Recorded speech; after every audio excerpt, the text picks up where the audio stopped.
Hello everyone. So last class में हमने पढ़ा था wave nature of electromagnetic radiation और आज हम लोग स्टार्ट कर रहे हैं with the particle nature of electromagnetic radiation. Right.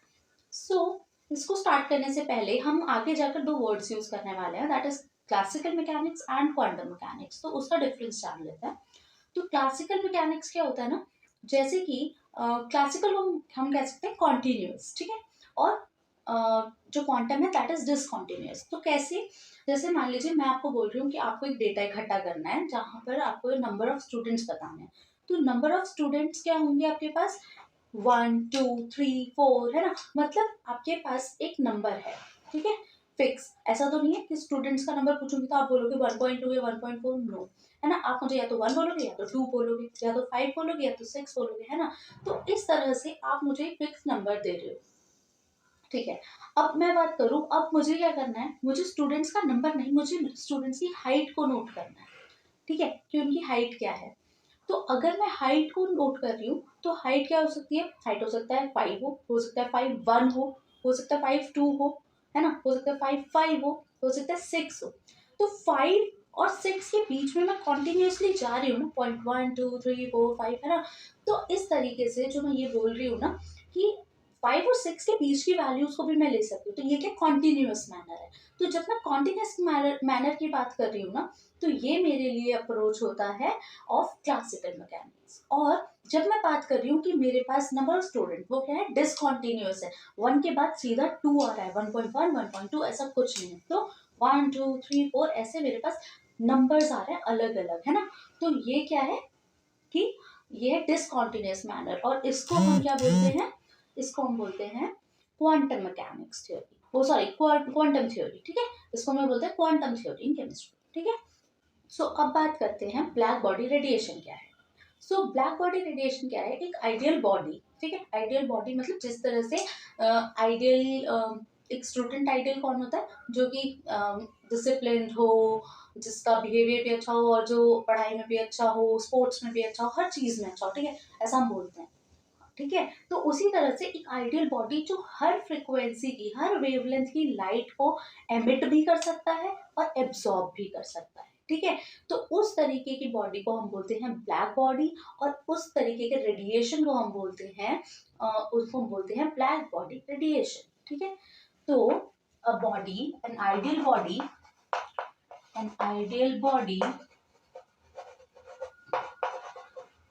that can absorb and emit the radiation of all frequencies and wavelength, ठीक है। और इन्हीं बॉडी से जो रेडिएशन होता है उसको हम बोलते हैं black body radiation. I hope मेरी बात क्लियर है। हम इसको एग्जाम्पल के थ्रू समझते हैं, जैसे कि इसका सबसे अच्छा एग्जाम्पल है heating of an iron rod, ठीक है। Heating of an iron rod, अगर इस आयरन रॉड की हीटिंग प्रोसेस को आपने कई जगह देखा होगा, आप वेल्डिंग शॉप्स पे भी देख सकते हैं, या फिर आप अपनी खुद की किचन में भी जाकर देख सकते हैं, है ना। तो इस तरह से अगर हमें आयरन देखना है, अगर आप आयरन को कभी हीट करना स्टार्ट करोगे तो ये उसके कलर ट्रांजिशंस है, ठीक है। यहाँ क्या होता है, सबसे पहले डल रेड होता है वो, फिर धीरे धीरे वो ब्राइट रेड कलर में चेंज होता है, फिर वो धीरे धीरे ऑरेंज बनता है, ऑरेंज के बाद वो शिफ्ट होता है टूवर्ड्स द येलो, और फिर येलो के बाद वो व्हाइट हो जाता है कलर में, और व्हाइट के बाद वो हो जाता है ब्लू, राइट, क्या हो जाता है, ब्लू। तो इस तरह से क्या हुआ, यहाँ पर कलर का हुआ ट्रांसिशन, मतलब कलर चेंज हो रहा है। कलर क्यों चेंज होता है, जब उसकी फ्रीक्वेंसी और वेवलेंथ चेंज हुई हो। अभी हमने पीछे पढ़ा था कैरेक्टरिस्टिक्स में, है ना, जब वेव नेचर पढ़ रहे थे। तो हम क्या बोल रहे हैं कि कलर चेंज कब होता है, जब उसकी वेवलेंथ चेंज हो रही हो। तो अगर हम वेवलेंथ की बात कर रहे हैं, तो आपको अगर याद है हमने विब्योर पढ़ते हैं, है ना, विब्योर पढ़ते हैं। तो इसमें क्या होता है कि ये कहाँ पर था, मैंने लास्ट क्लास में बताया था कि ये है विजिबल रीजन, जहां हम देख सकते हैं जिस लाइट को, राइट। तो विजिबल रीजन है ये, तो विजिबल रीजन है। तो मैंने बोला था कि जब हम इधर साइड से गामा रेज से जाते हैं टुवर्ड्स दी रेडियो वेव, तो हमारा वेवलेंथ जो होती है वो इंक्रीज होती है ना। तो अगर हम उस हिसाब से देखें तो अगर मैं इधर मूव कर रही हूँ तो मेरी वेवलेंथ जो है दैट शुड इंक्रीज, है ना। तो यहाँ मेरी वेवलेंथ इंक्रीज होनी चाहिए। तो इससे मुझे क्या पता चला कि यहाँ देखो ये मेरा रेड है, मतलब इसकी वेवलेंथ ज्यादा है ना, और ब्लू के कंपैरिजन में कंपेयर कर रही हूँ ब्लू के साथ, है ना, और ब्लू की वेवलेंथ कम होगी, ठीक है। तो इसकी वेवलेंथ ज्यादा है, इसकी वेवलेंथ कम है, तो इसका मतलब क्या है, वेवलेंथ क्या हो रही है, जब हम आयरन रॉड को हीट कर रहे हैं तो वेवलेंथ क्या हो रही है, कम हो रही है ना, वेवलेंथ डिक्रीज कर रही है। तो जब वेवलेंथ डिक्रीज कर रही है तो वेवलेंथ डिक्रीज होने का मतलब क्या है, हम दूसरा पॉइंट क्या पढ़ते हैं कि जब वेवलेंथ डिक्रीज होती है, मतलब सॉरी लॉन्गर वेवलेंथ के लिए, लॉन्गर वेवलेंथ के लिए इंटेंसिटी कैसे होनी चाहिए, इंटेंसिटी क्या होती है, लो, और लॉन्गर वेवलेंथ इंटेंसिटी होती है लो, ठीक है, और लॉन्गर वेवलेंथ इंटेंसिटी होती है लो, ठीक है। तो इसका मतलब मेरी जो इंटेंसिटी है वो इसकी लॉन्गर वेवलेंथ किसकी है, रेड की, तो इंटेंसिटी लो होनी चाहिए रेड की, राइट। तो इसका मतलब क्या है कि वेवलेंथ कम हो रही है और इंटेंसिटी बढ़ रही है, राइट।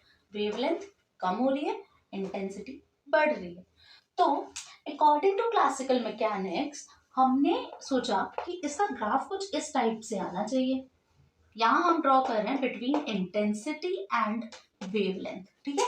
हम इंटेंसिटी वर्सेस वेवलेंथ का ग्राफ ड्रॉ कर रहे हैं, जहां हमें पता चला हमारे according to the classical theory हमें पता चला कि हमारा ग्राफ कुछ इस टाइप का आना चाहिए, और ये जो है ये इनफाइनाइट जानी चाहिए इंटेंसिटी। क्यों, क्योंकि जब हमारी वेवलेंथ डिक्रीज हो रही है ना, तो वो कहता है कि वो इतनी डिक्रीज होनी चाहिए अकॉर्डिंग टू क्लासिकल थ्योरी कि ये इतनी डिक्रीज होनी चाहिए कि दैट विल एंटर टू दी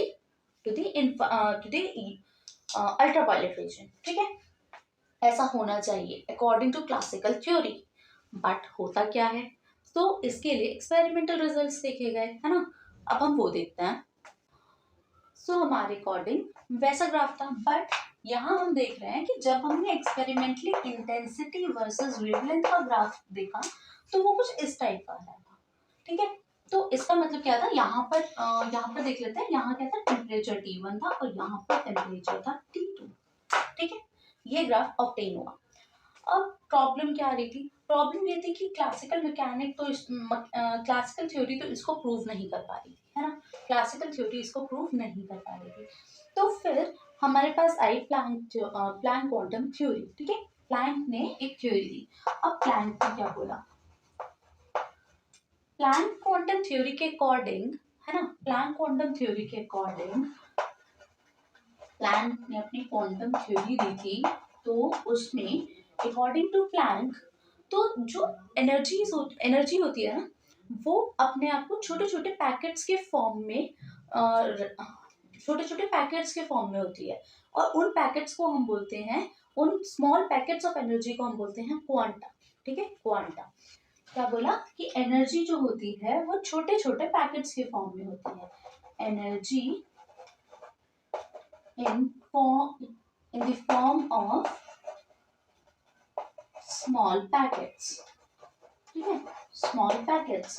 और इन पैकेट्स को, स्मॉल पैकेट्स ऑफ एनर्जी को हम क्या बोलते हैं, क्वांटा, क्या बोलते हैं, क्वांटा।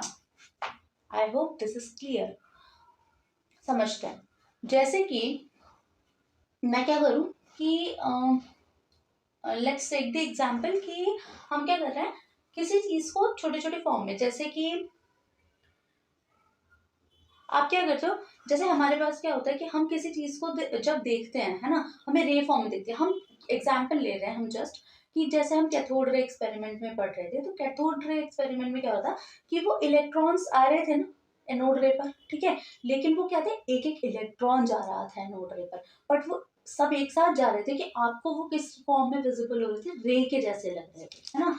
तो उसी तरह से क्या हो रहा है कि जैसे किसी चीज से आपके पास निकल तो रहे बहुत छोटे छोटे पार्टिकल्स, बहुत छोटे छोटे पार्टिकल्स, ठीक है, ये बहुत छोटे छोटे पार्टिकल्स निकल रहे हैं, बट आपको ऑब्जर्व क्या हो रहा है कि ये एक साथ कॉन्टिन्यूसली कोई चीज आ रही है, ठीक है, एक साथ कॉन्टिन्यूसली कोई चीज आ रही है।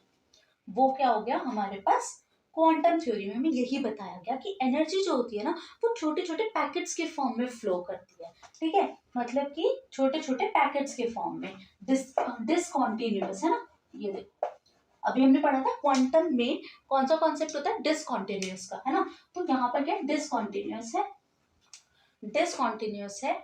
और क्या हो रहा है, ये छोटे छोटे पैकेट्स हैं एनर्जी के, जिनको एक एनर्जी को, एक पैकेट ऑफ एनर्जी को हम बोल रहे हैं क्वांटा, ठीक है, क्या बोल रहे हैं क्वांटा। और अगर हम बात करें लाइट की, तो इन केस ऑफ लाइट,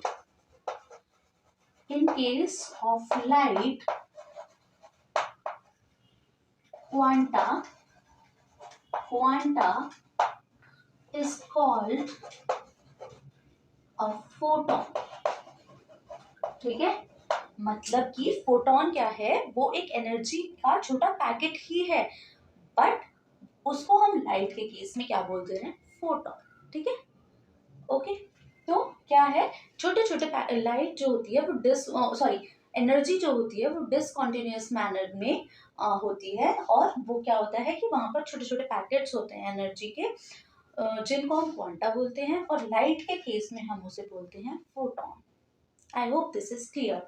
तो ये था according to Planck quantum theory, ठीक है। अब एक एक्सप्रेशन देख लेते हैं कि हमें प्लैंक क्वांटम थ्योरी के अकॉर्डिंग ये देखा गया that energy is directly proportional to nu, है ना, मतलब कि जैसे जैसे आप फ्रीक्वेंसी को बढ़ा रहे थे तो उसी उसी के साथ साथ एनर्जी भी बढ़ रही थी, ठीक है, जैसे जैसे आप फ्रीक्वेंसी को बढ़ा रहे थे वैसे वैसे एनर्जी भी बढ़ रही थी। तो यहाँ से जब फ्रीक्वेंसी को बढ़ा रहे हैं एनर्जी भी बढ़ रही है, ठीक है, यहीं से हमारा एक्सप्रेशन आया था, दैट वाज, हमने पहले भी पढ़ा था, E is equals to H nu, है ना, याद है। तो यहाँ क्या बोला गया कि जो एनर्जी है ना, एनर्जी फोटोन की, किसकी, फोटोन की, तो फोटोन की एनर्जी जो है वो इक्वल है H न्यू के, ठीक है, H न्यू के इक्वल है, energy of photon is equals to H nu, ठीक है। अब हमने क्या बोला कि एक फोटोन की एनर्जी H न्यू है। अब मैं बोलूं कि मेरे पास नंबर ऑफ फोटॉन्स है ना, n नंबर ऑफ फोटॉन्स है, तो अगर मेरे पास n नंबर ऑफ फोटॉन्स हैं तो मेरा फॉर्मूला क्या हो जाएगा, energy is equals to n, right, n h nu, जितने नंबर हैं उतने से मल्टीप्लाई कर सकते हैं, है ना। मैं क्या बोल रही हूँ कि एक पेन 5 रुपए का है, ठीक है, एक पेन 5 रुपए का है। अब मैं आपसे बोलूं कि 4 पेन कितने के होंगे, तो मल्टीप्लाई कर दोगे ना 5 से, तो इसीलिए हम भी n से मल्टीप्लाई कर देंगे, ठीक है। आई होप ये छोटा सा कॉन्सेप्ट समझ आया है, बहुत इंपॉर्टेंट है, अभी न्यूमेरिकल करेंगे और भी ज्यादा क्लियर हो जाएगा, ठीक है। आई होप ये वाली बात क्लियर है। अब हम ये देख लेते हैं कि इस थ्योरी के अकॉर्डिंग इसको कैसे एक्सप्लेन किया गया, ठीक है। तो यहाँ पर देखते हैं, यहाँ क्या बोला गया कि जो हमारी इंटेंसिटी वर्सेस वेवलेंथ का ग्राफ है ना, यहाँ पर ये टेम्परेचर T1 था और यहाँ टेम्परेचर T2 था, ठीक है। तो हम ये बोल रहे हैं कि यहाँ पर जो हमारा ये वेवलेंथ, आप देखो कि नीचे यहाँ आ रही है मेरी वेवलेंथ, ठीक है, अगर मैं इसके पीक से यहाँ पर देखूं तो वेवलेंथ आ रही है यहाँ, राइट। तो जैसे जैसे मैं टेम्परेचर को बढ़ा रही हूँ तो यहाँ पे क्या हो रहा है, टेम्परेचर बढ़ने से वेवलेंथ तो कम हो रही है ना। तो अब क्या हो रहा है कि वेवलेंथ क्या हो रही है, कम हो रही है। तो यहाँ पर यही एक्सप्लेन किया गया कि जो हमारे पार्टिकल हैं वो क्या करेंगे, शिफ्ट करना चाहेंगे हायर फ्रिक्वेंसी की तरफ, है ना। अब जब वो हायर फ्रिक्वेंसी कह लीजिए या फिर लोअर वेवलेंथ की तरफ, है ना, तो लोअर वेवलेंथ की तरफ वो क्या कर रहे हैं, अपने आप को शिफ्ट कर रहे हैं, ठीक है। So everybody ready to start the photoelectric effect. So photoelectric effect क्या होता है, हम यहाँ पे क्या करने वाले हैं, एक मेटल सरफेस होगा, क्या होगा, मेटल सरफेस, ठीक है। अब क्या होगा, इस मेटल सरफेस पर आएगी एक EMR that is electromagnetic radiation कह लीजिए, या तो वो बोल सकते हैं या फिर बोल सकते हैं एक लाइट बीम फॉल करेगी, ठीक है। तो यहाँ से आई एक EMR जो कि इस मेटल सरफेस के ऊपर फॉल करेगी, राइट। अब क्या होगा, इस मेटल सरफेस के ऊपर ये मेटल सरफेस है, इसके अंदर एटम्स भी प्रेजेंट है, तो क्या होगा, यहाँ पर इलेक्ट्रॉन्स भी हैं, राइट, इतनी बात क्लियर है। तो यहाँ से क्या होगा, इस लाइट के फॉल करने की वजह से यहाँ से इलेक्ट्रॉन्स जो होंगे वो हो जाएंगे इजेक्ट आउट। क्या हो जाएंगे, इलेक्ट्रॉन्स हो जाएंगे इजेक्ट आउट, राइट, ठीक है। तो अब क्या होगा, इस लाइट रे के फॉल होने की वजह से हो गए इलेक्ट्रॉन्स इजेक्ट आउट। मतलब ये आपका एक मेटल सरफेस है, यहाँ पर मैंने क्या किया, एक EMR फॉल करवाई, ठीक है, या फिर एक लाइट बीम फॉल करवाई, और उसकी वजह से तुरंत यहाँ से इलेक्ट्रॉन्स क्या होंगे, इजेक्ट आउट हो जाएंगे, राइट। और इसी फिनोमेना को बोलते हैं फोटो इलेक्ट्रिक इफेक्ट। क्या बोलते हैं, फोटो इलेक्ट्रिक इफेक्ट, ठीक है।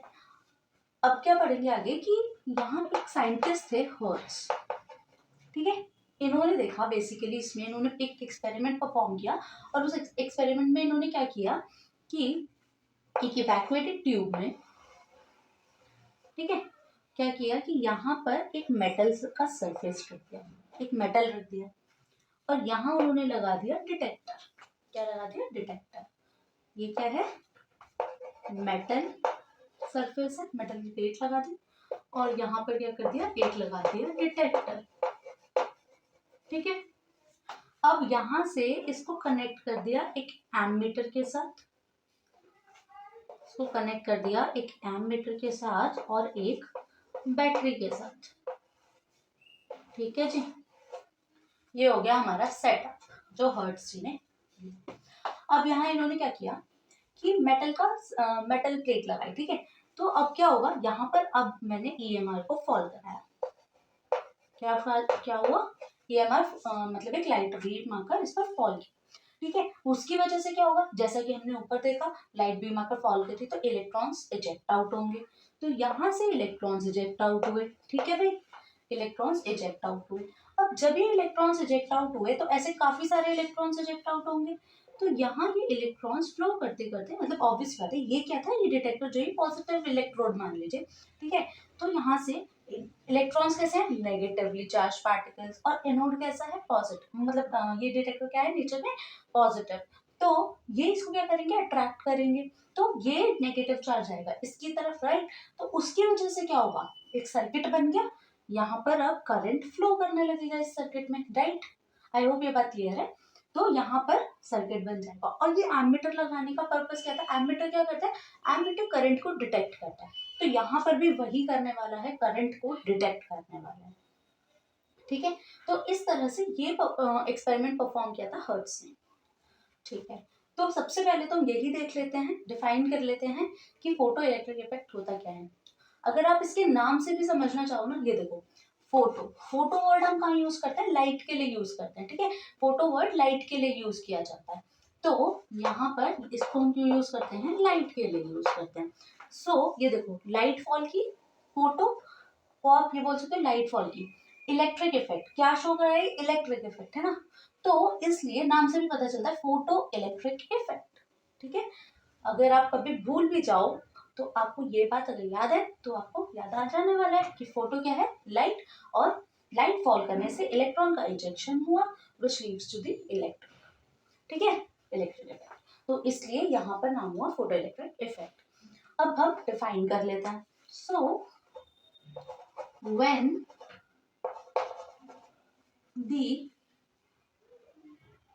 when the EMR falls on the surface of electron, falls on the metal surface, बोल लीजिए, metal surface, falls on the metal surface,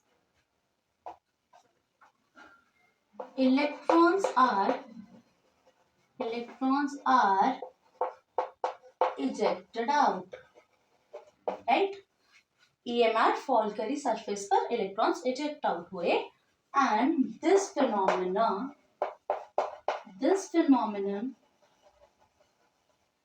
is known as photoelectric effect, ठीक है। ठीक है, अब ये फिनोमेना देखा कौन कौन से मेटल में जाएगा, ठीक है, ये उन मेटल्स में देखा जाएगा जिनका एटॉमिक साइज बड़ा है, ठीक है। क्यों? देखो मेटल्स जैसे कि पोटेशियम, रुबीडियम, सीजियम, इस टाइप के, अगर आप नीचे देख रहे हो वहां पर मतलब एटॉम पीरियोडिक टेबल में देख रहे हो, तो ये इन एटम्स का साइज क्या बड़ा है। तो इसकी वजह से क्या होगा कि न्यूक्लियस है सेंटर में और एक इलेक्ट्रॉन है यहाँ पर, ठीक है, जो उसके पास वाले शेल में, और एक इलेक्ट्रॉन है काफी दूर वाले शेल में, ठीक है। तो न्यूक्लियस का होल्डर्स पास वाले इलेक्ट्रॉन के पास ज्यादा होगा, तो क्या होगा, ये इसको दूर नहीं जाने देगा, है ना, अट्रैक्शन फोर्स है दोनों के बीच में, तो इसका दूर जाना इज डिफिकल्ट, है ना, इसका निकल पाना इज डिफिकल्ट, पर जो दूर है उसका होल्ड कम है ना, तो क्या होगा कि वो इजीली निकल जाएगा। तो जब वो इजीली निकल जाएगा तो इस वजह से क्या होगा, जब वो इजीली निकल जाएगा तो हम वहां पर इस फोटो इलेक्ट्रिक इफेक्ट को देख सकते हैं। इलेक्ट्रॉन का इजेक्शन ही तो इम्पोर्टेंट है ना फोटो इलेक्ट्रिक इफेक्ट होने में, तो ये होगा, ठीक है। तो इसलिए हम ये जो इफेक्ट है फोटो इलेक्ट्रिक इफेक्ट इस टाइप के एटम्स में देखते हैं, जैसे कि पोटेशियम हो गया, रुबीडियम हो गया, सीजियम हो गया। तो कौन कौन से मेटल्स हो सकते हैं? हो सकता है पोटेशियम हो, रुबीडियम, सीजियम, ठीक है। क्यों है? क्योंकि इनका साइज जो है वो बड़ा है, ठीक है। ऐसे और भी हो सकते हैं, ठीक है। तो ये हो गया हमारा इसके बारे में। अब दूसरा पॉइंट, क्या ये मेटल ऐसा होगा क्या कि अभी आई रे और 10 मिनट बाद इलेक्ट्रॉन रिजेक्ट आउट हो रहा है? नहीं, ये बहुत इंपॉर्टेंट पॉइंट है कि इलेक्ट्रॉन जैसे ही रे आएगी मेटल सरफेस पर फॉल करेगी, तुरंत उसी इंस्टेंट ऑफ टाइम पर इलेक्ट्रॉन भी रिजेक्ट आउट हो जाएगा। जिस इंस्टेंट ऑफ टाइम पर मेटल पे आके रे लाइट बीम फॉल करेगी, उसी टाइम पर इलेक्ट्रॉन्स इजेक्ट आउट हो जाएंगे, ठीक है। तो there is no time gap between the striking of ray and the ejection of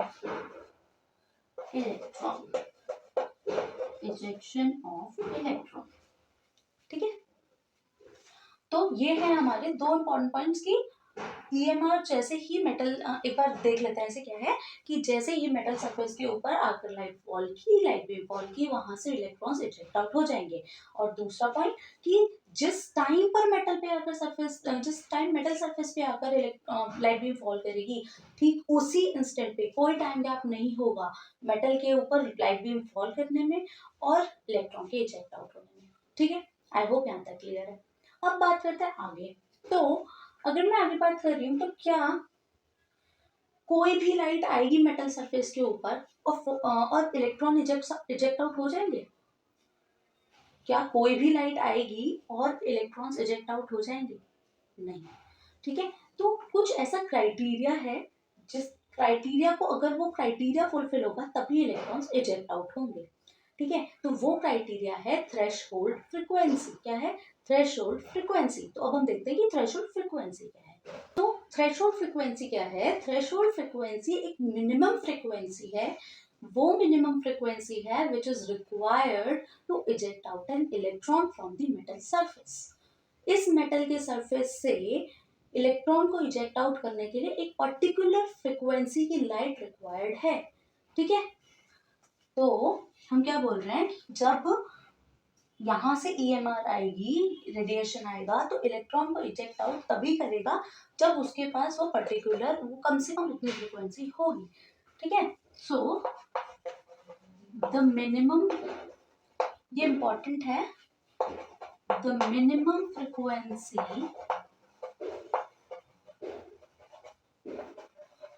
required to eject out an electron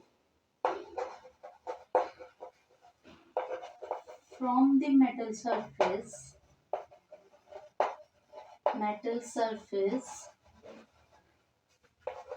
is called threshold frequency, क्या threshold frequency, जिसको हम डिनोट करते हैं न्यू नॉट से, ठीक है। सो फ्रीक्वेंसी को किससे करते थे, न्यू से। अब यहाँ पर हम बात कर रहे हैं थ्रेशोल्ड फ्रीक्वेंसी को, जिसको हम डिनोट करने वाले हैं न्यू नॉट से। एग्जाम्पल लेते हैं, ठीक है, एग्जाम्पल से आपको बात समझ आएगी।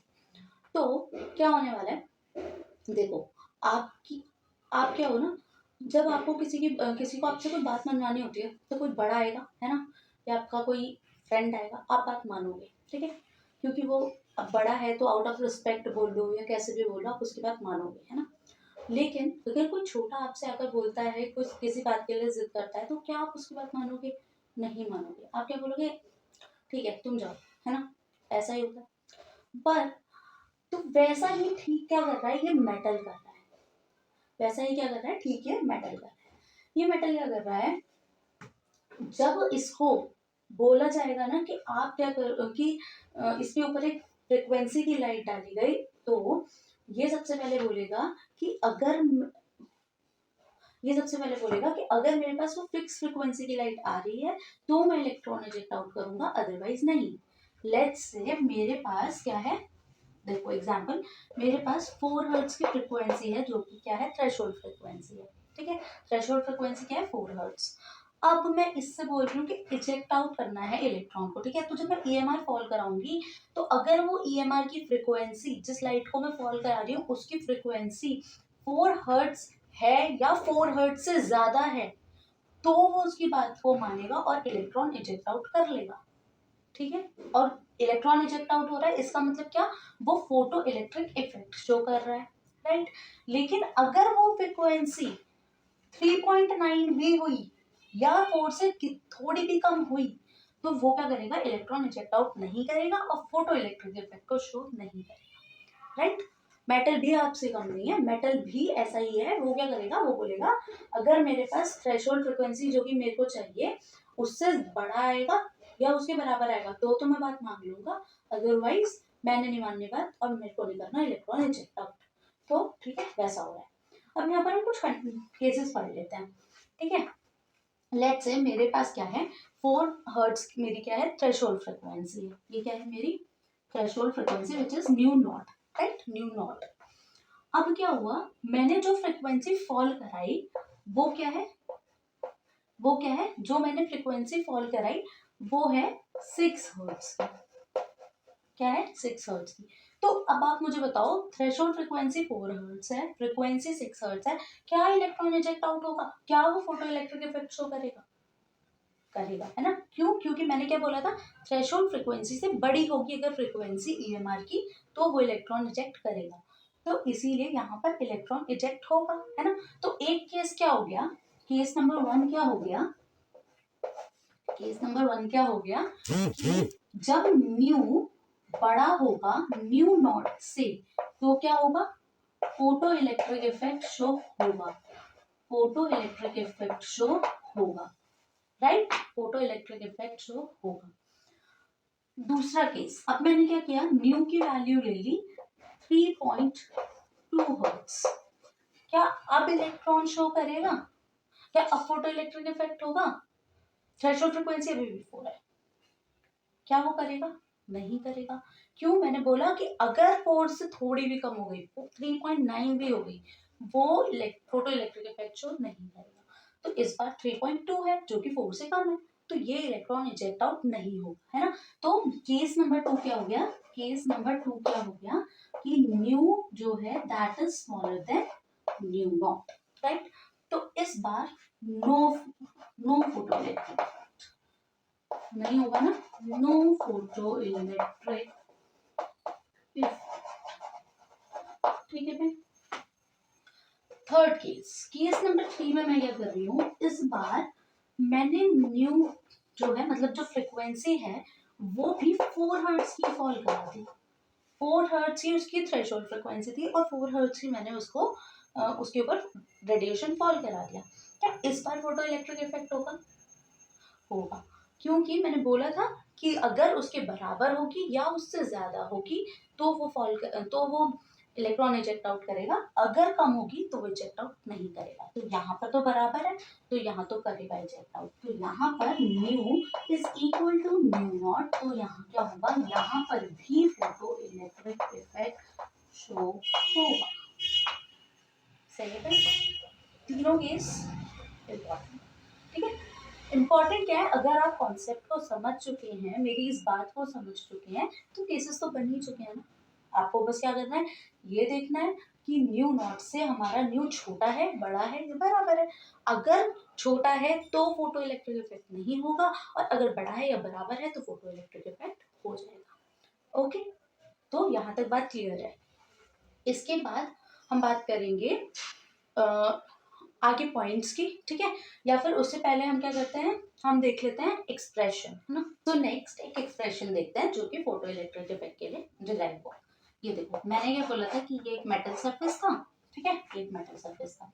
अब यहाँ से क्या हो रहा था, मैंने बोला एक ईएमआर आकर इसके ऊपर फॉल करी, ठीक है, जिसकी एनर्जी थी ई, राइट, जिसकी एनर्जी है ई। ओके, सो हमने अभी पीछे पढ़ा था प्लैंक क्वांटम थ्योरी के अकॉर्डिंग क्या था कि E is directly proportional to nu, पढ़ा था, ठीक है। सो जब मैं प्रोपोर्शनैलिटी साइन हटाती हूँ तो EP, है ना, एक फोटोन की एनर्जी थी ये, एक फोटोन की एनर्जी थी ये, कितनी होती है एक फोटोन की energy, h nu. Proportionality sign हटाया और क्या लगा, constant, Planck constant, that is h, ठीक है।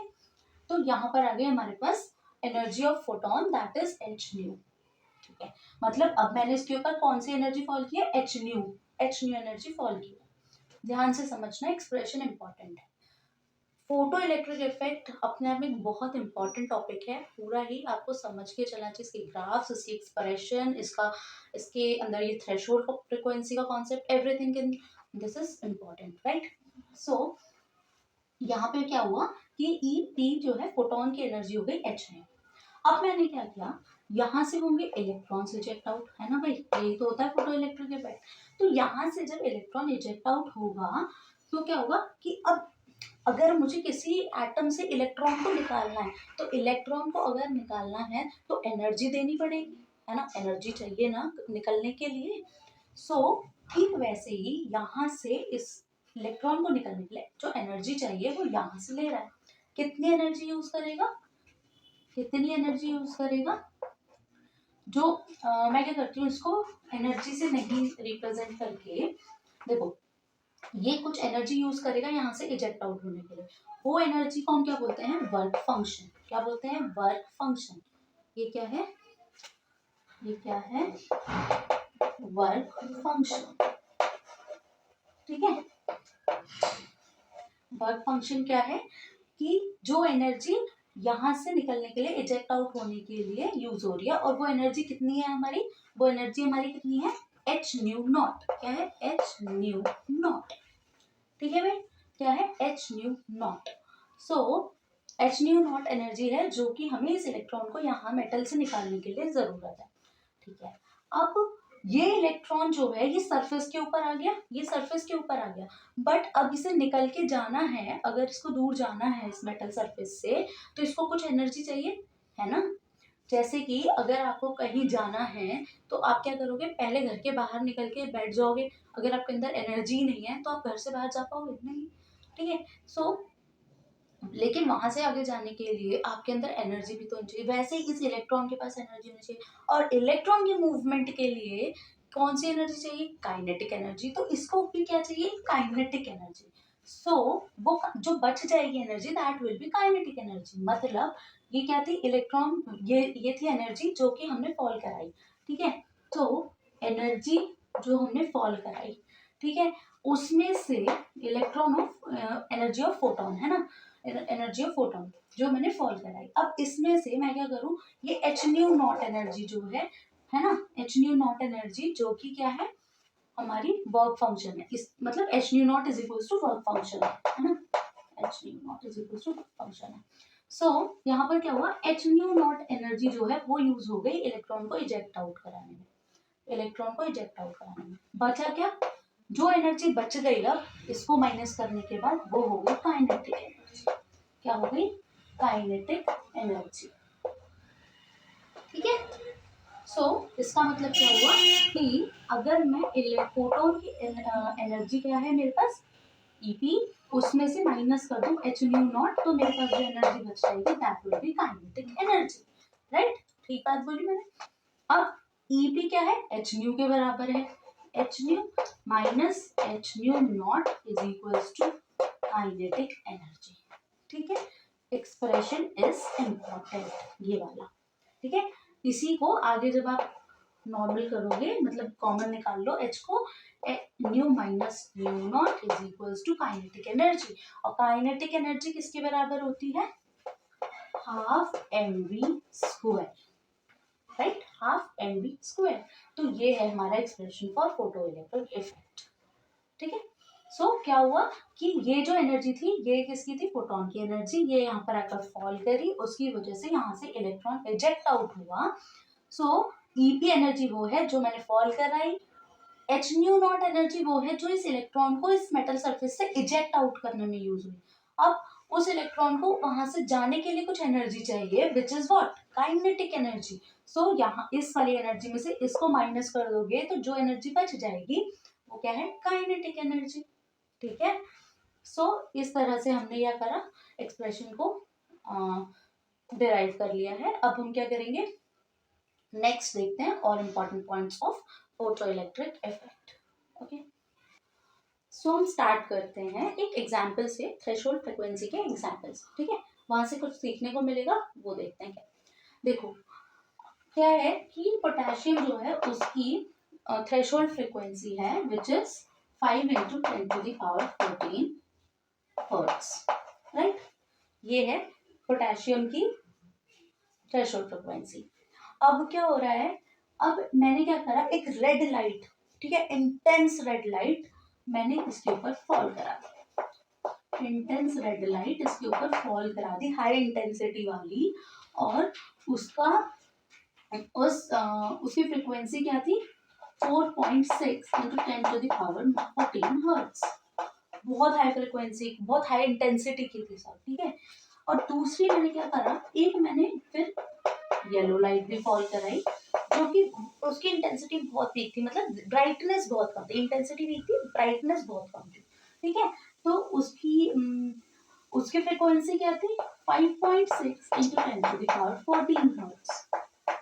ठीक है, ठीक है, तो अब आप मुझे ये बताओ कि जब मैं इस पोटेशियम सरफेस के ऊपर, मैंने क्या करा, पोटेशियम सरफेस के ऊपर बहुत देर तक एक red light, intense red light जिसकी बहुत हाई इंटेंसिटी थी, है ना, जिसकी ब्राइटनेस बहुत ज्यादा थी आप कह सकते हो, वो फॉल कराई, तो इलेक्ट्रॉन इजेक्ट आउट हो ही नहीं रहा था, बहुत देर फॉल करी, पर फिर भी नहीं हुआ। क्यों नहीं हुआ हुआ, सोचो क्यों नहीं हुआ हुआ।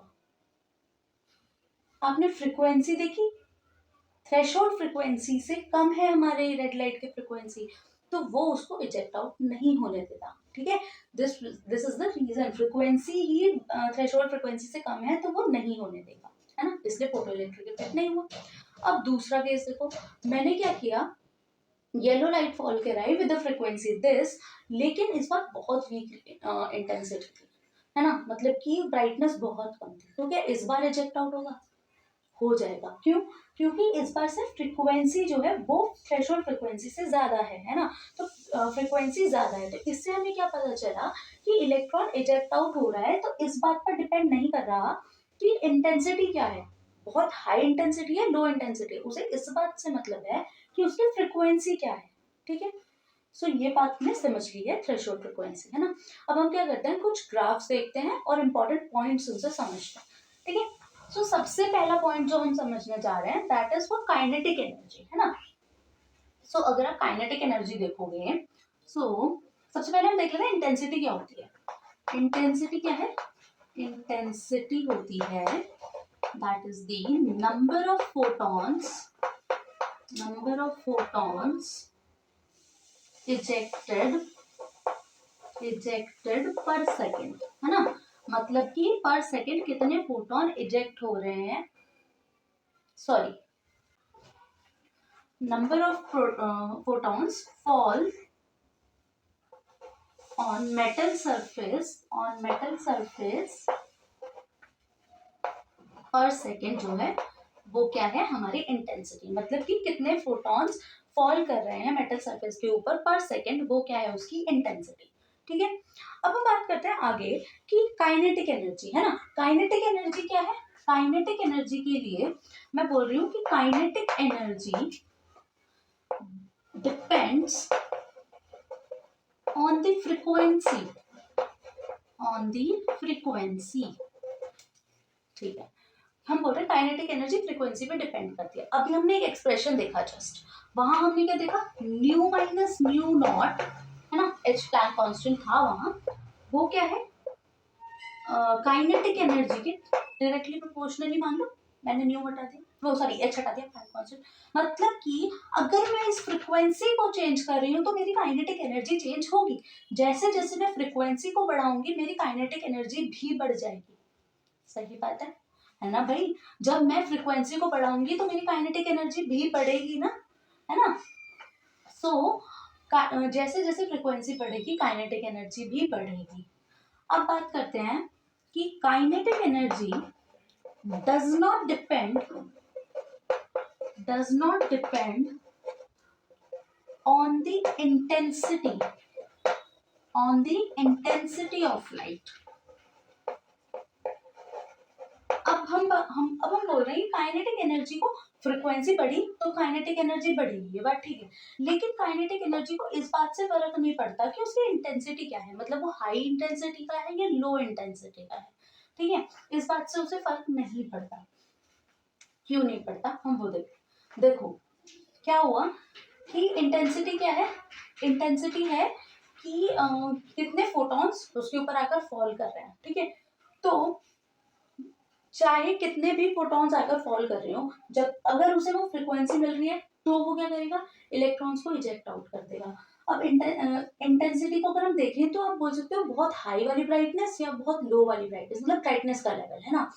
तो अगर मैं हाई इंटेंसिटी की लाइट उसके ऊपर फॉल कराऊंगी, बहुत ब्राइट लाइट फॉल कराऊंगी, तो क्या हो रहा है, जस्ट कलर की इंटेंसिटी चेंज हो रही है ना, मतलब मैं उसके ऊपर ज्यादा नंबर ऑफ फोटॉन्स फॉल करा रही हूँ, है ना, ज्यादा नंबर, अगर मेरी इंटेंसिटी हाई है मतलब मैं उसके ऊपर ज्यादा नंबर ऑफ फोटॉन्स फॉल करा रही हूँ। ठीक है, लेकिन उससे मेरी फ्रीक्वेंसी में तो कोई अंतर नहीं पड़ रहा, फ्रीक्वेंसी अगर बदलती तो कलर भी बदल रहा होता, है ना। तो फ्रीक्वेंसी पे कोई फर्क नहीं पड़ रहा है, तो अगर फ्रीक्वेंसी पर कोई फर्क नहीं पड़ रहा है तो इसका मतलब क्या है कि मेरी तो मेरी इसका मतलब क्या है, फ्रीक्वेंसी में फर्क नहीं पड़ रहा है ना। तो चाहे मैं इंटेंसिटी को हाई ले लूं या लो ले लूं, उस बात से कोई फर्क नहीं पड़ता कि मेरी काइनेटिक एनर्जी का क्या होगा। ठीक है, मतलब कि देखो, मतलब कि मैंने क्या करा, एक फोटोन फॉल कराया, एक फोटोन, सिर्फ एक फोटोन, ठीक है, एक फोटोन फॉल कराया किसके ऊपर, एक फोटोन फॉल कराया 10 हर्ट्ज का। ठीक है, और मैंने क्या करा, 4 फोटॉन्स फॉल करा दिए, लेकिन उनकी फ्रीक्वेंसी वो तब भी 10 हर्ट्ज थी, मतलब यहाँ एक फोटोन अकेला 10 हर्ट्ज प्रोड्यूस कर रहा है और यहाँ 4 फोटोन मिलके 10 हर्ट्ज प्रोड्यूस कर रहे हैं। ठीक है, तो यहाँ अकेला एक फोटोन 10 दे रहा है और यहाँ 4 फोटोन 10 हर्ट्ज प्रोड्यूस कर रहे हैं। तो अब मुझे क्या करना है, काइनेटिक एनर्जी निकालनी है। ठीक है, तो और मेरी जो थ्रेशोल्ड फ्रीक्वेंसी है वो क्या है, 8 हर्ट्ज, वो क्या है 8 हर्ट्ज। तो मतलब ये फोटॉन्स तो दोनों इलेक्ट्रॉन्स तो दोनों इजेक्ट आउट करेंगे, फोटो इलेक्ट्रिक इफेक्ट तो दोनों करेंगे क्योंकि थ्रेशोल्ड फ्रीक्वेंसी से ज्यादा है ना, थ्रेशोल्ड फ्रीक्वेंसी से ज्यादा है ये फ्रीक्वेंसी।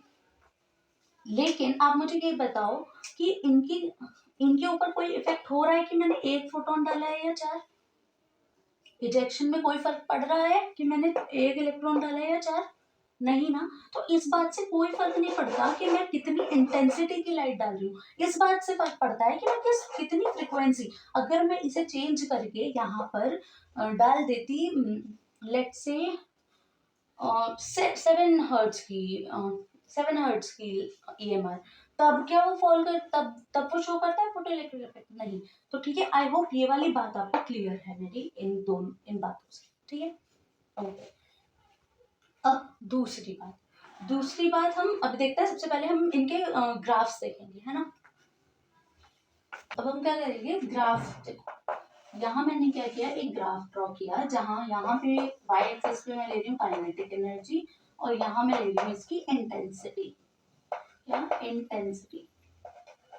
और एक मैं दूसरा ग्राफ ड्रॉ कर रही हूँ जहाँ पर y एक्सिस पे मैं ले रही हूँ काइनेटिक एनर्जी और z एक्सिस पे मैं क्या ले रही हूँ,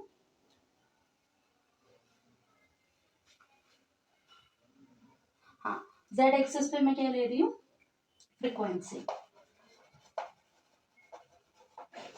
राइट। ठीक, तो अब क्या होगा कि ये देखो, जैसे जैसे काइनेटिक एनर्जी बढ़ेगी, जैसे जैसे फ्रीक्वेंसी बढ़ेगी, जैसे जैसे फ्रीक्वेंसी बढ़ेगी काइनेटिक एनर्जी भी बढ़ेगी, अभी पढ़ा है ना, जैसे जैसे फ्रीक्वेंसी बढ़ेगी काइनेटिक एनर्जी भी बढ़ेगी। तो यहाँ से ग्राफ इस टाइप का आएगा, ठीक है, मतलब जैसे जैसे फ्रीक्वेंसी बढ़ती जा रही है ना, बढ़ती जा रही है, काइनेटिक एनर्जी भी बढ़ती जा रही है, ठीक है। और ये वाला जो पॉइंट है ना, इसको बोलते हैं न्यू नॉट, है ना, न्यू नॉट। ये क्या है, न्यू नॉट, क्योंकि कुछ ना कुछ फ्रिक्वेंसी होगी ना, न्यू नॉट तो होना जरूरी है, जब तक थ्रेशोल्ड नहीं होगी तब तक तो वो स्टार्ट ही नहीं होगा ना। तो ये जो एरिया आप देख रहे हो, ये वाला जो है, ये क्या है, न्यू नॉट, है ना, ये क्या है, न्यू नॉट। ये आपको क्या बता रहा है, न्यू नॉट, थ्रेशोल्ड फ्रिक्वेंसी है, उसके बाद ही स्टार्ट होगा, तो वो है, ठीक है। अब दूसरी बात हम करें kinetic energy versus intensity graph के बारे में, तो जैसे जैसे इंटेंसिटी बढ़ रही है, नंबर ऑफ फोटॉन्स फॉल कर रहे हैं, क्या उससे काइनेटिक एनर्जी पे कोई फर्क पड़ रहा है, क्या उस पर कोई फर्क पड़ रहा है, नहीं, है ना। तो so kinetic energy does not depend on the intensity of light. So अगर मैं अगर मैं इंटेंसिटी को बढ़ाती जाऊं, ठीक है, इंटेंसिटी को बढ़ाती जाऊं, तो क्या काइनेटिक एनर्जी पे कोई फर्क पड़ रहा है, नहीं। तो मतलब वो क्या हो जाएगी, कांस्टेंट। तो इंटेंसिटी बढ़ रही है बट काइनेटिक एनर्जी नहीं बढ़ रही, वो अपनी जगह पर ही है, ठीक है, वो क्या है, कांस्टेंट।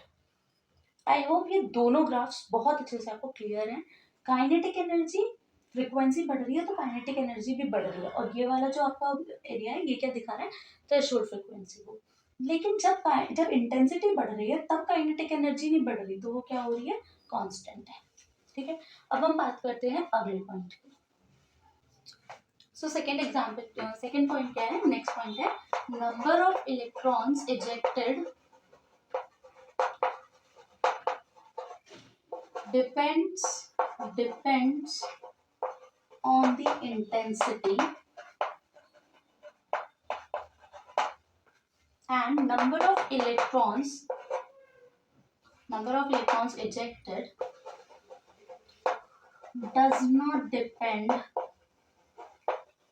on the frequency, ठीक है।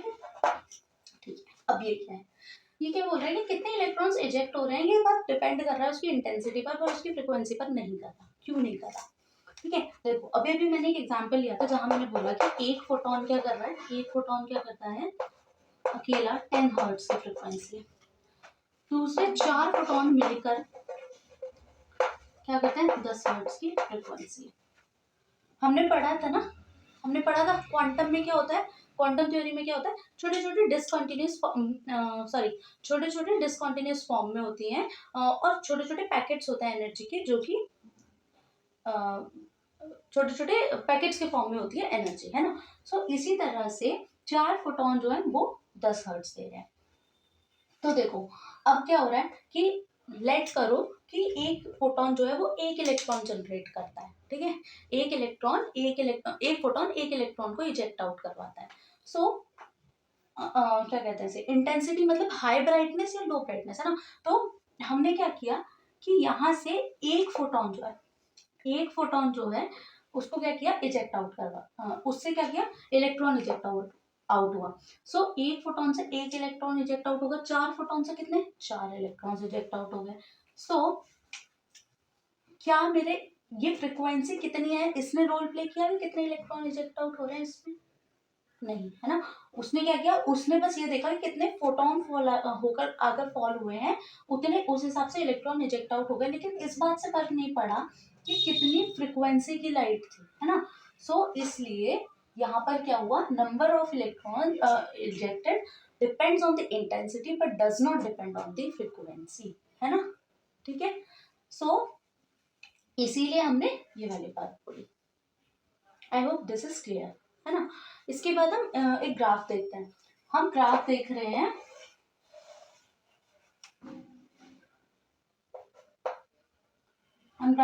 बिटवीन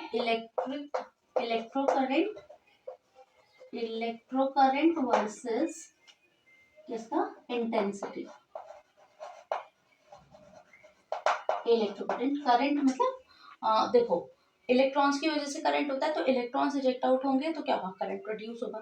ठीक है, तो इसीलिए इलेक्ट्रो करंट वर्सेस इंटेंसिटी, जैसे जैसे इंटेंसिटी बढ़ेगी करंट भी बढ़ेगा, है ना। जैसे जैसे इंटेंसिटी बढ़ रही है, ज्यादा फोटॉन्स आके फॉल कर रहे हैं, तो ज्यादा फोटॉन्स आके फॉल कर रहे हैं तो ज्यादा इलेक्ट्रॉन्स इजेक्ट हो रहे हैं, ज्यादा इलेक्ट्रॉन्स इजेक्ट हो रहे हैं तो फिर इलेक्ट्रिसिटी ज्यादा जनरेट होगी, है ना, करंट ज्यादा जनरेट होगा। तो इसलिए जैसे जैसे करंट इंटेंसिटी बढ़ेगी करंट भी बढ़ेगा। So this is the graph for electrocurrent versus intensity. Okay. I hope आपको ये सारे ग्राफ्स क्लियर हो गए हैं, मेरी बात क्लियर हो गई है। थोड़ी सी कॉम्प्लिकेटेड लग सकती है बट आप फिर से एक बार ध्यान से देखना, सुनना और समझने की कोशिश करना, आपको पक्का समझ आएगी बात। ठीक है, so this was about the photoelectric effect. अब हम मूव करेंगे towards the next part which is atomic spectra, और उसके पहले हम कर रहे हैं कुछ क्वेश्चंस। सो एटॉमिक स्पेक्ट्रा करने से पहले हम एक न्यूमेरिकल सॉल्व करेंगे। इस न्यूमेरिकल में बोला है how many photons of light with the wavelength of 4000 picometre are necessary to provide 1 joule of energy. मतलब हमें क्या करना है, वेवलेंथ हमें गिवन है, wavelength is equals to 4000 picometre, है ना। तो हम क्या करते हैं, इसको मीटर में चेंज कर लेते हैं। इसको मीटर में चेंज करेंगे तो कितना हो जाएगा, 4000 multiplied by 10 to the power -12 होता है, अगर मुझे इसे मीटर बनाना है। ठीक है, अब क्या होगा, ये हटा लेते हैं हम इन जीरोस को। ठीक है, तो कितना बन जाएगा, 4 into 10 to the power -9 metres. ठीक है, इतना बन गया। अब हमें क्या करना है कि हमें निकालनी है एनर्जी। ठीक है, एक फोटोन की एनर्जी क्या होती है, एच न्यू। ठीक है, तो यहाँ पे क्या कर रहा है, एच की value 6.626 into 10 to the power -34, और न्यू की वैल्यू क्या है, न्यू तो हमें गिवन नहीं है, तो हम यहाँ पे फॉर्मूला दूसरा वाला अप्लाई कर लेते हैं। क्या होता है, न्यू क्या होता है, nu is equals to c by lambda होता है। ठीक है, तो यहाँ पर क्या कर रहे हैं हम, सी को मैं यहाँ लिख देती हूँ एच सी बाय लैम्डा। ठीक है, समझ जाना। तो सी की वैल्यू क्या होती है, 3 इंटू 10 टू द पावर 8 और डिवाइड बाय लैम्डा। तो लैम्डा की वैल्यू क्या है, 4 इंटू 10 टू द पावर -9। ठीक है, फायदा हो गया ना मीटर में करने का, यहाँ मीटर पर सेकेंड में था तो करना ही पड़ेगा हमें। तो यहाँ से जो सॉल्व आउट करके आएगा वो आएगी एनर्जी ऑफ फोटॉन। ठीक है, देखो एनर्जी ऑफ फोटॉन, अब यहाँ पे क्या बोला गया है, one necessary to provide 1 joule of energy. ठीक है, तो 1 जूल ऑफ एनर्जी की बात हो रही है। तो मतलब कि इस बार हमें गिवन है कि अगर एनर्जी 1 जूल है तो हमारे कितने फोटॉन्स इजेक्ट होंगे। तो अभी हमने थोड़ी देर पहले एक फॉर्मूला पढ़ा था, EP is equals to NH nu, है ना, जहां मैंने बोला था कि अगर नंबर ऑफ फोटॉन्स बढ़ जाए तो हम उतने नंबर से मल्टीप्लाई कर देंगे तो हमें उतने फोटॉन्स की एनर्जी पता चल जाएगी। तो यहाँ भी क्या है, हमें नंबर ऑफ फोटॉन्स तो फाइंड आउट करने हैं। एनर्जी ऑफ फोटॉन हमें दी हुई है 1 जूल। ठीक है, और डिवाइडेड बाय, लिख देती हूँ मैं, एनर्जी बाय एच न्यू हो जाएगा, ये एच न्यू नीचे आएगा, और एनर्जी इस बार हमें गिवन है 1। ठीक है, और एच न्यू ही है ये पूरा, है ना, h c by lambda is equals to h nu. तो ये एच न्यू की वैल्यू क्या है, ये पूरी। तो यहाँ पर हो जाएगा 6.626 इंटू 10 टू द पावर -34। ठीक है, multiplied by 4 into 10 to the power -9 divided by 3 into 10 to the power 8। तो ये आएगा आपका सॉल्व करके। ठीक है, इसको सॉल्व कर लेना, आंसर आ जाएगा। तो ये है हमारा न्यूमेरिकल। एक और न्यूमेरिकल करते हैं। So when the light of wavelength 470 nanometer falls on the surface of potassium metal, electron emitted with the velocity of 6.4 into 10 to the power 4 meter per second, and we have to find out the minimum energy required per mole to remove an electron from potassium metal. ठीक है, देखो अब हमें क्या करना है, lambda हमें given है 470 नैनोमीटर।